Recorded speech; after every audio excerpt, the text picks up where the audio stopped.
Another day, another story. Its true origins are murky. But Canada, beginning in the 19th century, gets credit for modernizing and popularizing the game we know today.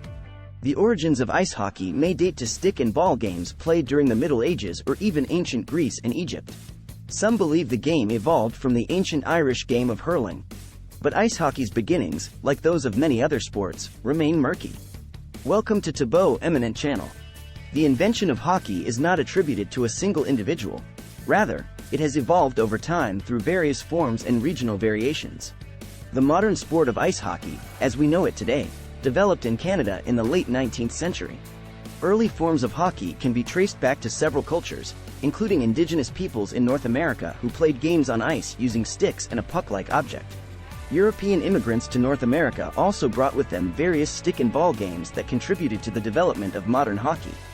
One key milestone in the development of ice hockey was the formation of the Montreal Hockey Club in Canada in 1877.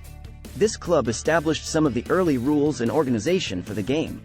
Over the next few decades, ice hockey continued to evolve and gain popularity in Canada. In 1885, the first official indoor ice hockey game was played in Montreal, marking a significant moment in the sport's history. The game continued to grow, and by the early 20th century, it had spread to other countries, including the United States and Europe.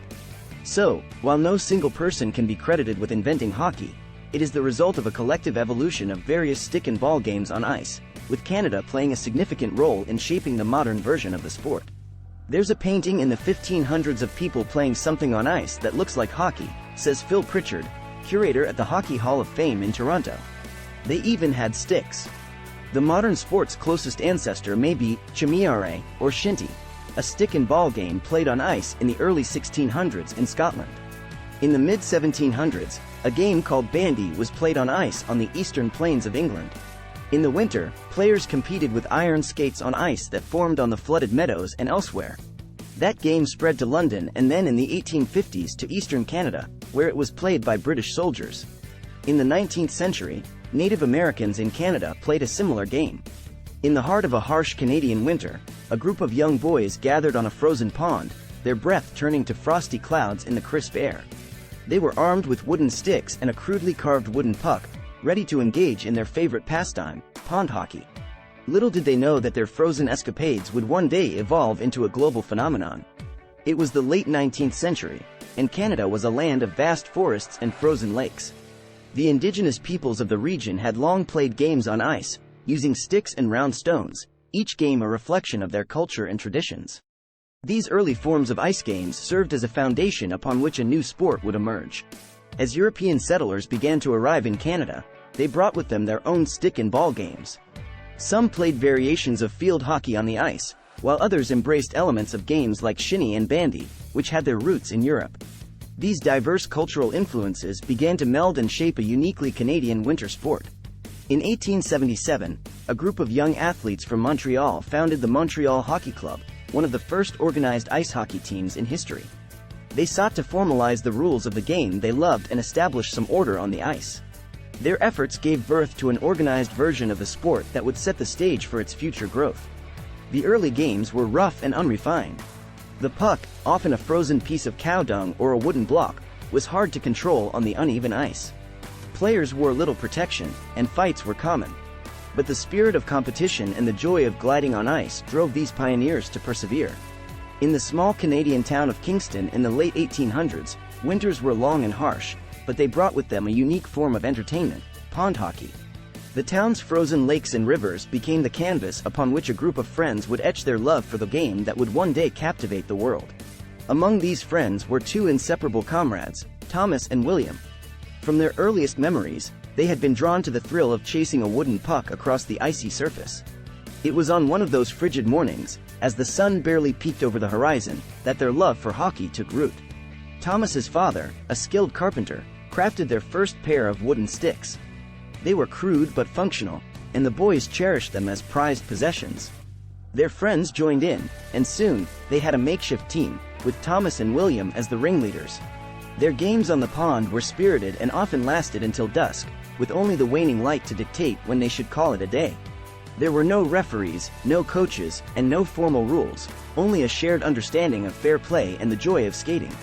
As the years went by, Thomas and William's group of friends grew, and so did their love for the game. They began to experiment with the rules, trying to find ways to make the game more exciting and challenging. They designated trees on the shore as goalposts and counted the number of times they could hit them with the wooden puck. One winter, as they ventured further into the woods to find the perfect tree for their makeshift goal, they stumbled upon an abandoned lumber mill. Inside, they discovered a treasure trove of discarded wooden planks, which they promptly transformed into improved sticks and, for the first time, wooden pucks. The newfound equipment elevated their games to a new level of skill and competition. Word of their pond hockey battles spread through Kingston like wildfire. Other groups of friends began to organize their own games, and friendly rivalries formed between different neighborhoods. They played for the sheer love of the sport and the camaraderie it fostered. One fateful day, a visitor from Montreal watched one of these spirited games and saw the potential for something more. He introduced the Kingston boys to the Montreal Hockey Club, where organized indoor games were being played. The boys' raw talent and passion for the game impressed the Montreal players. The Kingston team was invited to play in Montreal, and they accepted the challenge. The match was a clash of styles and cultures, but it showcased the potential of the sport. The Montreal players, with their more refined rules and strategies, triumphed, but they were deeply impressed by the Kingston boys' raw talent and love for the game. The experience proved transformative. Thomas, William, and their friends returned to Kingston with new ideas, inspired by the organized play they had witnessed. They began to codify the rules of the game, incorporating elements from the Montreal style while preserving the free-spirited essence of pond hockey. Their efforts marked the beginning of a new era for hockey. The sport continued to evolve, becoming more organized and structured, while still retaining the spirit of camaraderie and love for the game that had driven those young boys on the frozen ponds of Kingston. And so, from the humble beginnings of pond hockey in Kingston, a sport that would one day captivate the world was born. A testament to the enduring bonds of friendship, the thrill of competition, and the magic of a puck gliding across the ice. One cold winter's day in 1885, the Montreal Hockey Club played a pivotal game indoors at the Victoria skating rink in Montreal. The indoor setting provided a controlled environment, and the players could skate with greater speed and precision. This marked a turning point in the sport's history and laid the foundation for the modern game of ice hockey. Over the next few decades, ice hockey continued to evolve and spread across Canada. Teams formed in cities and towns, and new rules were established to enhance the game's safety and fairness. The introduction of the forward pass, goaltender masks, and standardized equipment all contributed to the sport's development. As the 20th century dawned, ice hockey began to capture the hearts of people around the world. The sport found its way to the United States, Europe, and beyond, with each region adding its unique flavor to the game. Today, ice hockey is a global phenomenon, played on frozen ponds, in state-of-the-art arenas, and on the world's biggest stages. It has come a long way from those humble beginnings on a frozen Canadian pond, a testament to the enduring spirit of those early pioneers who embraced the cold, the ice, and the thrill of the game. And so, the story of hockey is not just one of invention but of evolution, a sport born from the fusion of cultures, the love of competition, and the unyielding passion for a game played on the frozen canvas of a Canadian winter. Where did the name hockey come from? The term hockey, according to the Canadian Encyclopedia, can be traced to a 1773 book published in England called Juvenile Sports and Pastimes. But the name may predate this earliest known reference. A version of the game played on ground, field hockey, evolved during the period, too. In Great Britain, newspapers as early as the 1840s referenced hockey played on ice. A Scottish newspaper reported in 1842 about a fatality during a hockey game involving about 20 participants skating on a canal. The ice suddenly broke in, and several were immersed, but rescued, except an unfortunate lad. In 1864, the Prince of Wales played hockey on a lake with a London skating club. The game was kept up with great animation until 2 o'clock, a London newspaper reported, when the prince and the players repaired to the fishing temple, where they partook of a sumptuous luncheon. In 1949, a magazine in the Soviet Union claimed the sport was invented and perfected in Russia in the mid-19th century. But those claims may be dubious. The first organized hockey game. The first organized ice hockey game, according to the International Ice Hockey Federation, was played on March 3, 1875, between two teams of 9 men each from Montreal's Victoria Skating Club. But there's evidence organized games were played earlier in the century in Canada and the United States, Pritchard says.